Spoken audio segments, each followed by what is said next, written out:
misunderstandings are something which are extremely common in our society.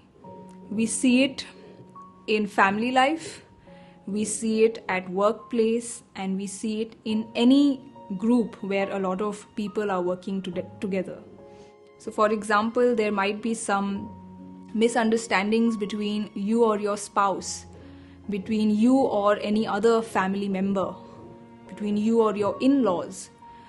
And there are often misunderstandings between colleagues working together. People think that a certain colleague of theirs is trying to pull them down, is preventing them from going ahead, and they think that he is harming their career. And there are also many misunderstandings which happen when two people are working closely in a group. And we see that these misunderstandings spiral into creating a lot of hatred, animosity, and ill will between two persons or two groups. And this leads to a lot of harm to a society or an organization, even a family.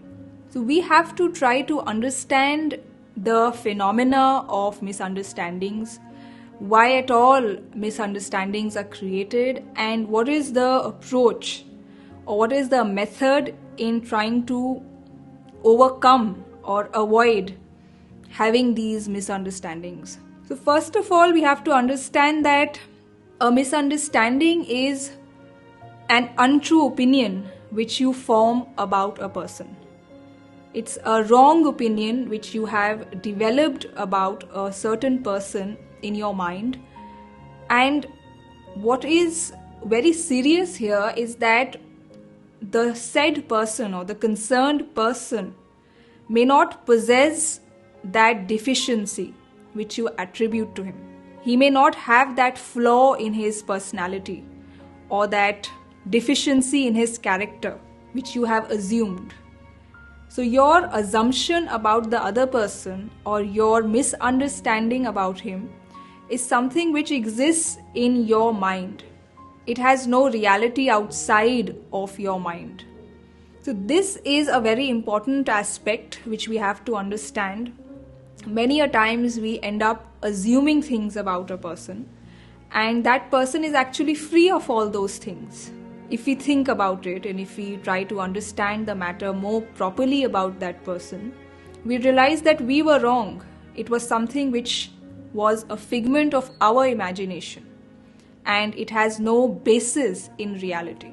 And this is how we have to correct ourselves. The Quran says very clearly in chapter 49, believers avoid much suspicion.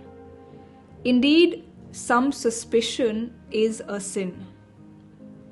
So suspicion is nothing but a kind of misunderstanding.